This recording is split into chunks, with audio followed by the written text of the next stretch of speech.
2 Corintios 5:21 dice: al que no cometió pecado alguno, por nosotros Dios lo trató como pecador. Este mismo versículo en la Reina Valera dice: al que no conoció pecado, por nosotros lo hizo pecado. Pero la pregunta es esta: ¿cómo pudo Jesús hacerse pecado si nunca pecó? Pues la respuesta, o para responder esa pregunta, quiero que se imaginen un tribunal de justicia. Y el que lo preside es Dios. Los acusados somos nosotros. Y los miembros de la corte celestial, o la función de los miembros de la corte celestial, es hacer cumplir los decretos o las leyes que Dios estableció. Y una de esas leyes la encontramos en Génesis 2:16. Dios le dice al ser humano: puedes comer libremente del fruto de cualquier árbol del huerto, excepto el árbol del conocimiento del bien y del mal, porque si comes de su fruto, sin duda morirás. Pero ¿por qué razón metió Dios ese bendito árbol en el huerto? ¿Por qué no dejó solo los árboles que uno podía comer, la fruta que uno podía comer? ¿Por qué tuvo que meter la fruta prohibida? Pues aunque no nos guste, ese árbol es el símbolo de uno de los regalos más grandes que Dios le dio a la humanidad, y es la libertad. Nosotros tenemos el privilegio de poder elegir. De no ser por el libre albedrío, nosotros seríamos unos robots, unas marionetas. Pero Dios quiso bendecirnos con el libre albedrío. Pero al hacer esto, Él tomó un riesgo. Él se arriesgó a perdernos. Él se arriesgó a que nosotros lo traicionáramos, a que nosotros lo rechazáramos. Pero sin riesgo no existiría el amor. Lo que hace que el amor romántico sea tan fascinante es precisamente eso: el riesgo que tomamos de amar a alguien que es libre de amar a otra persona, pero decide amarnos a nosotros. Y eso fue lo que hizo Dios. Él se arriesgó a darnos libertad. Él se arriesgó a que nosotros amáramos al pecado, el mundo. Por esa razón, nosotros no fuimos programados para amar a Dios. Te amo, no. Ni predestinados para amarlo, ni obligados a amar a Dios. Fuimos hechos totalmente libres para que tomemos la decisión de amarlo o de rechazarlo. Por eso fue necesario el árbol de la ciencia del bien y del mal. Pero Dios también puso una consecuencia al desobedecer o al comer de la fruta prohibida. Y esa consecuencia es la muerte. Y cuando la Biblia habla de muerte, se refiere a 4 clases de muerte. En primer lugar, la muerte física. Todos morimos a los 70, 80, 90 años. Pero en segundo lugar, la muerte espiritual, es decir, perdimos la comunión que teníamos con Dios. Con respecto a esto, Pablo dice en Efesios 4:18, con respecto a una persona muerta espiritualmente, dice: tienen la mente llena de oscuridad y vagan lejos de la vida que Dios ofrece, porque cerraron la mente y endurecieron el corazón hacia Él. También en 1 Corintios 2:14 dice: los que no son espirituales, es decir, los que no han nacido de nuevo, no pueden recibir estas verdades de parte del Espíritu de Dios. Todo les suena ridículo y no pueden entenderlo. Por eso algunos vienen aquí, les parece absurdo lo que hacemos. ¿Por qué? Porque no han nacido de nuevo. Espiritualmente están muertos. Pero otra muerte que se recibió por causa del pecado fue muerte en vida. Es decir, la enfermedad. Una persona enferma está muerta en vida. La depresión, la tristeza, el dolor del corazón, es una muerte en vida. El no tener propósito.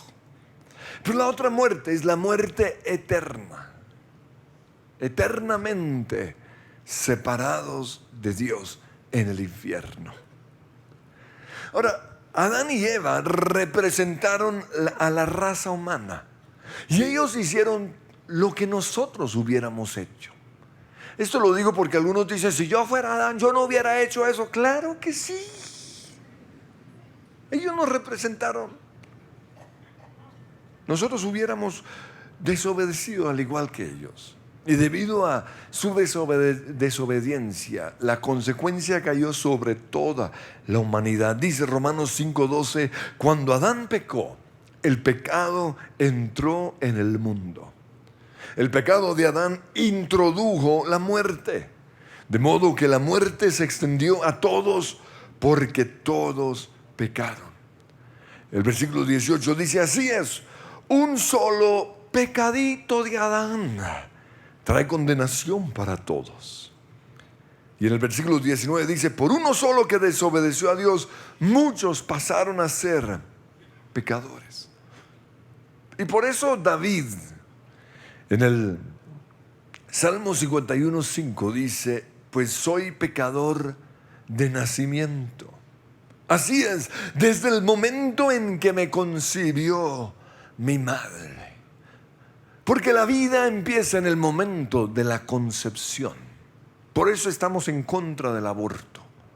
El aborto es asesinar a un ser vivo. Desde el momento de la concepción, dice David, yo soy pecador. Y en Romanos 3:23 dice, pues todos hemos pecado. Y por eso nadie puede alcanzar la meta gloriosa establecida por Dios. Entonces, volvemos a la corte celestial. Ahí estamos nosotros, acusados.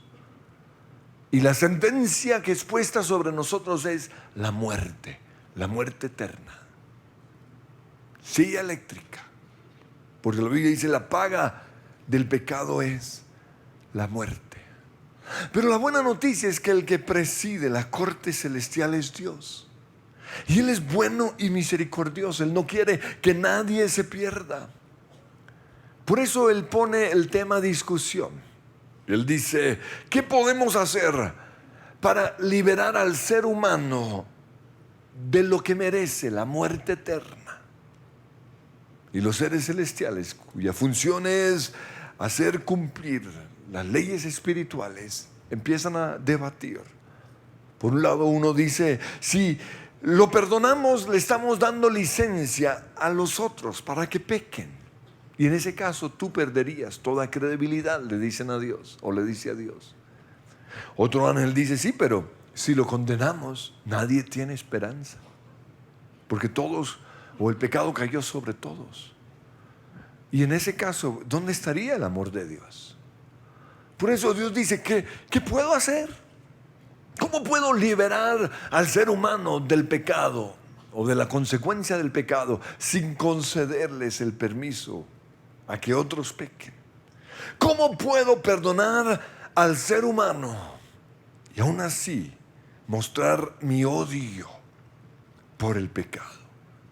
Y en ese momento, en la corte celestial, se levantó Jesús, el Hijo unigénito de Dios.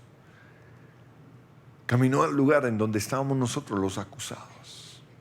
Nos miró y dijo lo siguiente, yo me ofrezco a morir en su lugar. Y el Padre lo miró y le preguntó, pero ¿sabes lo que eso implica? Eso significa que te van a despreciar, te van a humillar, te van a destruir totalmente, te van a tirar al suelo y te van a pisotear como flor que alguien pisoteó. moriste así. Vas a tener que morir e ir al mismo infierno. Y Jesús miró todo lo que iba a suceder y nos miró a nosotros. Y entonces Él dijo: lo quiero hacer. Y Dios el Padre aceptó la propuesta. Por amor el Padre dio. Solo el amor el camino abrió. Por amor el cielo lloró. En ese momento, en esa corte celestial, todos lloraron. Por amor Jesús murió. Dice Romanos 5:8, mas Dios muestra su amor para con nosotros, en que siendo aún pecadores, Cristo murió por nosotros. Al que no cometió pecado, dice 2 Corintios 5:21, por nosotros Dios lo trató como pecador. Y en Isaías 53:5 dice: pero Él fue traspasado por nuestras rebeliones y aplastado por nuestros pecados.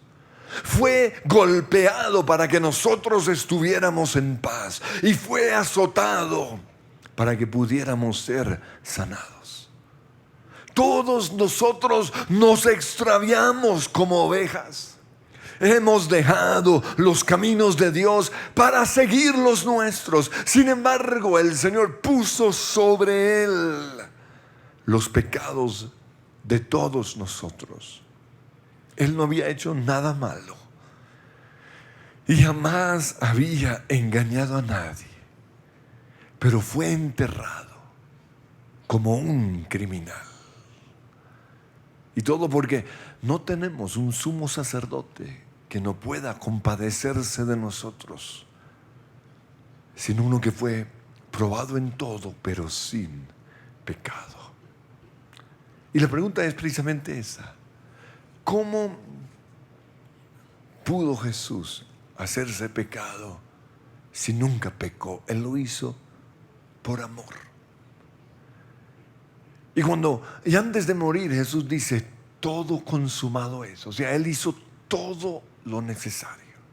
Lo único que nosotros tenemos que hacer es recibir ese regalo. Dice Romanos capítulo 19: si confiesas con tu boca que Jesús es el Señor y crees en tu corazón que Dios lo levantó de los muertos, serás salvo. Es lo único que tenemos que hacer.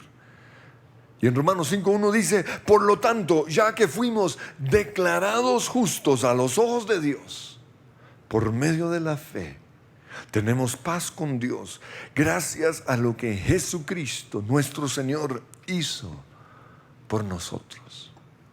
Entonces, en esa corte celestial, por lo que Jesús hizo, nosotros fuimos declarados justos y salimos de ese lugar totalmente perdonados. Pero al llegar al lobby tenemos 4 opciones diferentes. Podemos salir por la puerta de atrás, por donde sale la servidumbre, por donde sacan los desechos, la basura. O podemos ir por el corredor que lleva hacia el bar, hacia la taberna, hacia la vida del libertinaje. O podemos bajar al ascensor, o bajar por el ascensor al sótano donde están los carros, el camino o la puerta del legalismo. O podemos salir por la puerta principal, la puerta de la libertad. La decisión que tomamos aquí es la que hace la diferencia entre todos los cristianos. Porque unos han elegido la puerta de la servidumbre. Yo no soy digno. Yo no merezco la salvación. Es que yo sí fui bien malo. Yo fui borracho, yo golpeaba a mi mujer. Yo no merezco ser perdonado. Y muchos hoy viven en la puerta de atrás. Y por eso no creen que lo que hizo Jesús fue suficiente. Y por eso siguen tratando de cargar la cruz que Jesús ya cargó por nosotros. Y por eso hay cristianos que siguen pagando penitencias, sacrificios, se lastiman su cuerpo, tratando de comprar la salvación. Ayunos y cosas así que son cosas buenas, pero que hacen porque no se sienten dignos, merecedores del perdón. Lo que pasa es que cuando una persona toda su vida ha cargado sobre sus hombros un bulto bien pesado, cuando alguien se lo quita, no se da cuenta y sigue caminando de la misma manera.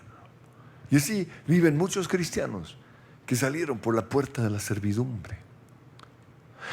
Pero la otra opción, en 2 Corintios 5:17 dice: todo el que pertenece a Cristo se ha convertido en una persona nueva.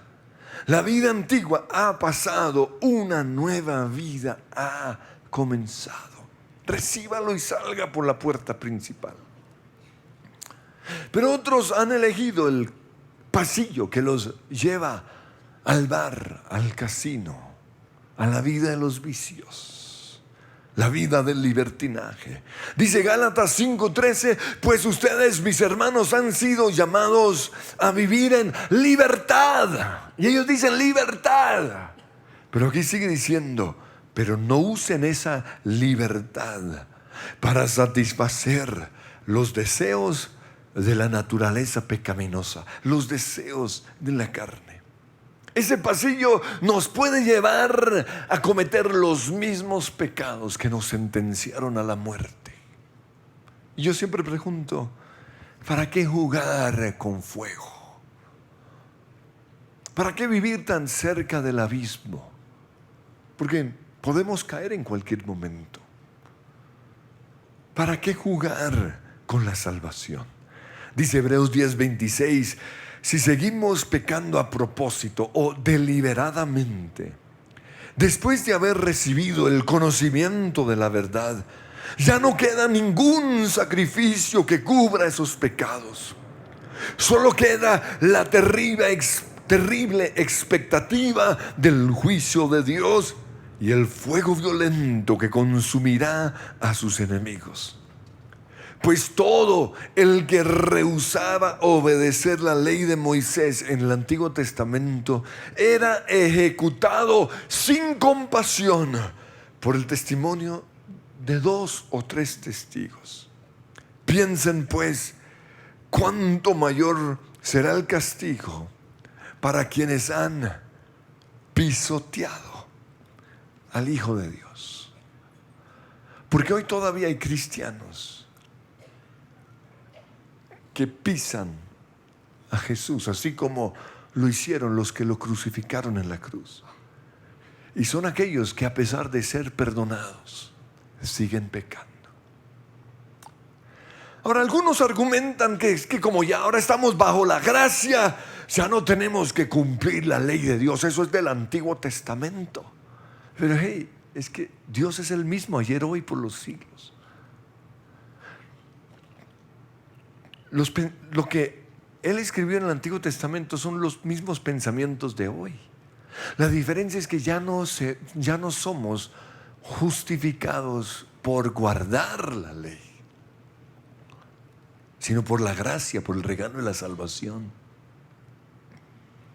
La diferencia entre el Antiguo Testamento y el Nuevo Testamento es que la ley de Dios ahora fue escrita en nuestro corazón. Dice Jeremías 31:33: he aquí que vienen días en los cuales yo haré un nuevo pacto. Yo escribiré mis leyes en su mente y en su corazón. La diferencia es esa, que hoy Dios ha escrito su palabra en nuestra mente y en nuestro corazón. Y por eso Pablo dice en Romanos 2:14: aún los gentiles. Y recuerden que este es el inicio de la iglesia cristiana. Casi todos los cristianos eran judíos que habían recibido a Jesús. Pero empezaron a llegar personas como nosotros, gentiles. Y Pablo dice: aún los gentiles Quienes no cuentan con la ley escrita de Dios, ellos no tenían el Antiguo Testamento. Ellos no conocían las Escrituras. Pero aún ellos muestran que conocen esa ley cuando por instinto la obedecen, aunque nunca la hayan oído. Hay cristianos que nunca leen la Biblia, pero cuando van a hacer algo, saben que no está bien. Usted lo sabe. Ellos demuestran que tienen la ley de Dios escrita en el corazón, porque su propia conciencia y sus propios pensamientos o los acusan o les indican que están haciendo lo correcto. Entonces, aunque usted no lea la Biblia, usted lo tiene aquí adentro. Obedezca la palabra de Dios que está en su interior. No se vaya por el camino del libertinaje. La otra opción que tenemos es el ascensor que nos lleva al sótano. Y yo encuentro en la Biblia que hay tres cosas que nos llevan al sótano del legalismo. Hay tres cosas que producen en nosotros el legalismo. Lo primero es el no perdonar. Cuando yo no perdono, todas las consecuencias de la ley vienen sobre mi vida. Yo les puedo asegurar que esa persona que salió de la corte celestial totalmente perdonada y totalmente libre, se va a encontrar ese mismo día quizás, y aún en ese mismo ascensor, se va a encontrar con la persona que más daño le ha hecho en toda su vida. ¿Y por qué? Porque Dios es así. Dios quiere probar nuestra salvación. Entonces, al subirse a ese ascensor, se va a encontrar con un tipo que le debe 50 millones y que se está haciendo el loco para no pagárselo. ¡Uy! O se va a encontrar con el bandido de su marido que la abandonó por una niña menor. Ahí va a estar. ¿Cómo le va? Muy bien. ¿Y usted? O peor todavía, se va a encontrar con la desgraciada, con esa bruja que se llevó a su marido. ¿Y por qué? Porque Dios quiere probar nuestro corazón. Porque dice en Mateo 6:15, si te niegas a perdonar a los demás, tu Padre no perdonará tus pecados. En otras palabras, no vas a vivir bajo la gracia, sino vas a vivir bajo la ley. Y lo ilustra Jesús en Mateo 18. Dice, cuando el hombre salió de la presencia del rey, cuando salió de la corte celestial y fue a buscar a un compañero que le debía unos pocos miles de monedas de plata. Ahora, es mucha plata, pero comparado con la deuda que Dios nos acaba de perdonar, no es nada. 100 millones no es nada. ¿Pero qué hace? Lo agarró del cuello y le exigió que le pagara de inmediato. El compañero cayó de rodillas ante él y le rogó que le diera un poco más de tiempo. Ten paciencia conmigo y yo te lo pagaré, le dijo. Pero el acreedor no estaba dispuesto a esperar. Hizo arrestar al hombre y lo metió en la cárcel hasta que pagara toda la deuda. Y lo que yo veo aquí es que este tipo no solo no tiene, además de no tener misericordia, es bruto. Porque si usted mete en la cárcel al tipo que le debe tanta plata, ¿cómo se lo va a pagar? O sea, bruto. Ahora muchos dirán, no, pero yo no he metido en la cárcel al que me hizo daño. Claro que sí. Cuando nosotros no perdonamos, metemos a esa persona en una cárcel.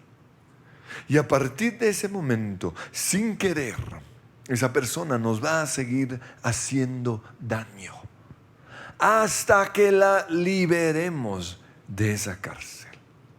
O sea, la persona que no perdona se está haciendo daño permanente hasta que no libere a esa persona.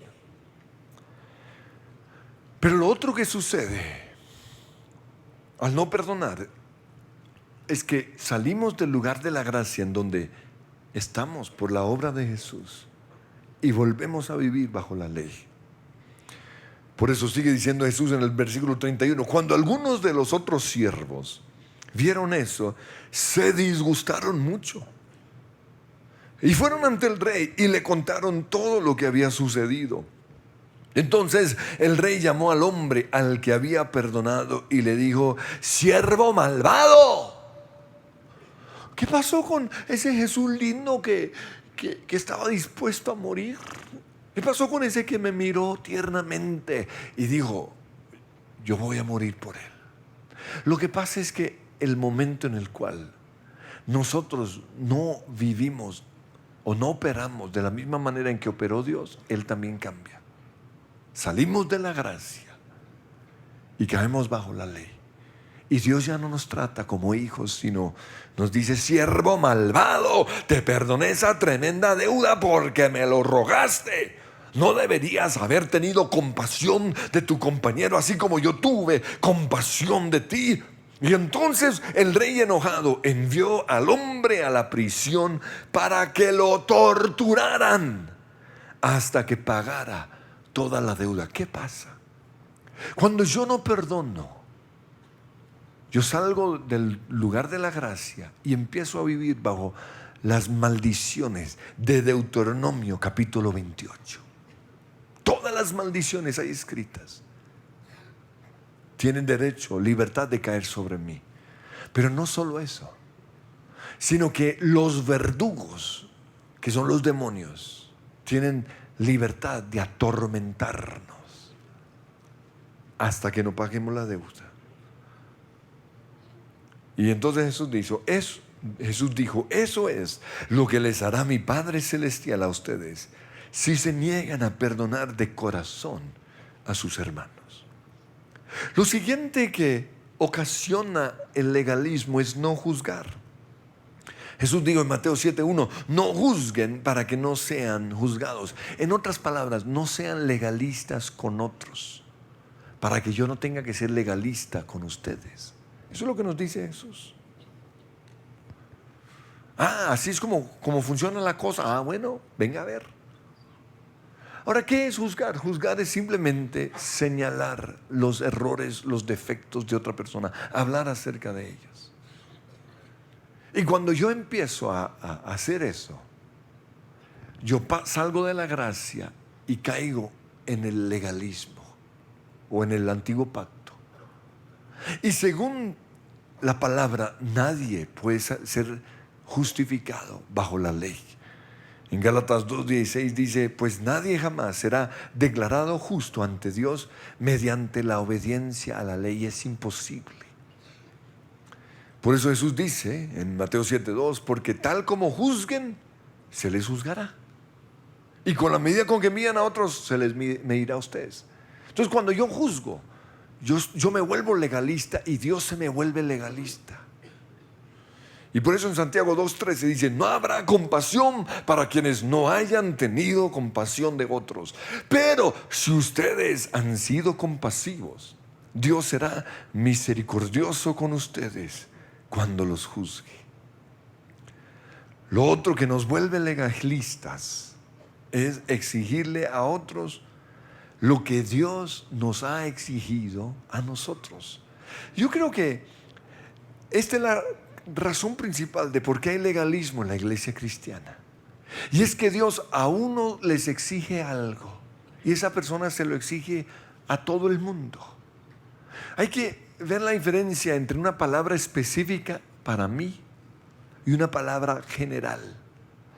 A algunos Dios les ha dicho, no más deporte. ¿Por qué? Porque el deporte era un ídolo en su vida. Y ellos salieron el deporte es pecado, es del diablo. No, es pecado para usted. A otros Dios les ha dicho, usted no se puede tomar ni un vinito. A mí Dios me lo dijo. ¿Por qué? Porque yo tengo influencia. Si yo tomo uno, estoy dando mal ejemplo. Pero entonces lo generalizan. Algunas mujeres Dios las quiere bien feas. Por eso les dice, no te maquillas. Nada de colgandejos ridículos. ¿Y ellas qué hacen? Se lo exigen a toda la iglesia. Mujeres que parecen papagayos. Algunas mujeres Dios les dice, hey, cuidado con tu forma de vestir. Y ellos le exigen lo mismo a otros. No. Yo no puedo generalizar una palabra que Dios me ha dado a mí. Pablo nos da un ejemplo de esto en Romanos 14, versículo 2 dice, por ejemplo, un creyente piensa que está bien comer de todo y por eso ese creyente come lechona, chicharrón, camarones. Pero otro creyente con una conciencia sensible come solo verduras. Ahí usted lo ve comiendo lechuga. Del mismo modo, versículo 5, algunos piensan que un día es más sagrado que otro, mientras que otros creen que todos los días son iguales. Pero, y aquí está el punto importante, versículo 10, ¿por qué entonces juzgas a otro creyente? ¿Por qué menosprecias a otro creyente? Recuerda que todos estaremos delante del tribunal de Dios. Ese es el punto. ¿Por qué vas a juzgar a una persona según una palabra que Dios te dio a ti? Así que dejemos de juzgarnos unos a otros. Por el contrario, y aquí está el punto, propónganse vivir de tal manera que no causen tropiezo ni caída a otro creyente. Si algo que yo voy a hacer le puede hacer caer a otra persona, yo no lo hago. Esa es la ley que debe regirnos a todos nosotros. Yo sé, dice Pablo, y estoy convencido por la autoridad del Señor Jesús que ningún alimento en sí mismo está mal. Entonces Pablo comía tranquilamente un perro caliente, porque dice, esto no tiene nada de malo. O un tamal tolimense ahí con su gallina y con su cerdo. Y para mí eso no hay problema. Pero si alguien piensa que está mal comerlo, entonces para esa persona está mal. Y en Romanos 2:15 Pablo nos muestra que con respecto a estas cosas que producen conflicto, cada uno tiene que ser de manera individual sensible a la voz de Dios. Dice, su propia conciencia y sus propios pensamientos o los acusan o les indican que están haciendo lo correcto. Entonces, tres cosas producen legalismo. La primera es no perdonar. La segunda es juzgar. Y la tercera es exigirle a otros lo que Dios me ha exigido a mí. Entonces, tenemos al llegar al lobby 4 opciones diferentes. Una es salir por la puerta de la servidumbre. La otra es irnos al pasillo del libertinaje, la vida loca de Ricky Martin. O la otra es bajar por el ascensor del legalismo. O la otra es salir por la puerta principal, el camino de la libertad. Pues ustedes, mis hermanos, dice Gálatas 5:13, han sido llamados a vivir en libertad. Pero ojo, no es libertad para pecar, es libertad del pecado. Es libertad del poder que el pecado tenía sobre nosotros. Es libertad de las consecuencias del pecado. Es libertad del poder del diablo. Eso es lo que el Señor nos da. Dice en Juan 8:34, todo el que comete pecado es esclavo del pecado. Pero si Jesús los hace libres, ustedes son verdaderamente libres. Es libre del poder del pecado, pero también libre de las consecuencias del pecado. ¿Y cuáles son esas consecuencias? Pobreza, enfermedad, problemas en el matrimonio. Pero Jesús se hizo pobre para que nosotros pudiésemos ser ricos. Se hizo maldición para liberarnos a nosotros de las maldiciones. Se hizo enfermedad para que nosotros pudiésemos ser sanos. Se hizo pecado para liberarnos a nosotros del poder del pecado. Pero también es libertad del poder del diablo.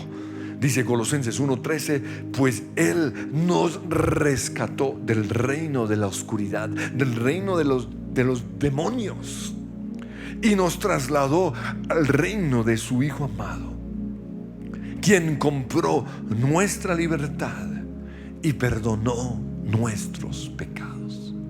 Por eso quiero que cerremos nuestros ojos y quiero que veamos con ojos de fe el trono de Dios, el tribunal de justicia o la corte celestial. Y quiero que nos veamos allí todos nosotros condenados a muerte. Ninguno merece la salvación, ninguno merece la vida eterna. Pero Jesús se levanta y Jesús dice: yo iré. Yo quiero tomar su lugar. Yo estoy dispuesto a morir. Yo estoy dispuesto a ser sacrificado, a que me pisen por amor a ellos. Hemos pisoteado tu sangre y hoy te pedimos perdón, porque nos llamaste a libertad, pero no para darle lugar a la carne. Perdónanos, Señor. Hemos despreciado tu sacrificio en la cruz, porque en lugar de salir por la puerta principal, hemos salido por la puerta de la servidumbre, porque no nos sentimos dignos de tu perdón. No merecemos el perdón, y por eso hemos creído que no fue suficiente lo que hiciste por nosotros. Hemos tratado de ayudarte con nuestras penitencias, con nuestras obras, quizás buenas, pero lo hacemos simplemente porque no confiamos totalmente en tu obra en la cruz, y hoy te pedimos perdón. Reconocemos, Señor, que hemos bajado por el ascensor del legalismo, porque no queremos perdonar, y al no perdonar, todo las consecuencias de la ley han caído sobre nosotros. Metimos a esa persona en la cárcel, pero nosotros mismos caímos en una cárcel. Por eso hoy tomamos la decisión de perdonar y de liberar al que tanto daño nos hizo. Sacarlo totalmente de nuestra mente, Señor. Reconocemos, Señor, que somos legalistas con otros. Juzgamos sus acciones, que compraron ese carro porque hicieron eso o aquello. En el nombre de Cristo Jesús renunciamos a ser legalistas. Renunciamos, Señor, también a exigirle a otros lo que tú me has exigido a mí. Hoy decido tener una relación de manera individual contigo. Pero hoy, Señor, decidimos salir por la puerta principal. No más vivir en la oscuridad, no más legalismo, no más religiosidad, no más libertinaje. Dios me ha llamado a ser libre, a salir de mi pecado, de mi oscuridad. Hoy se rompe el poder que el pecado tenía sobre mí, porque Jesús se hizo pecado para liberarme a mí de las consecuencias de mi pecado, para liberarme a mí del poder del pecado, para liberarme a mí de las maldiciones. Yo soy libre, Señor. Soporto tu perfecto amor que me redimió. Soy libre. Soy libre. Soy libre. Una vez más, la oscuridad. La oscuridad no soporto tu perfecto amor que me redimió. Soy libre. Soy libre. Por eso puedo entrar. Puedo entrar en tu lugar con tu linaje.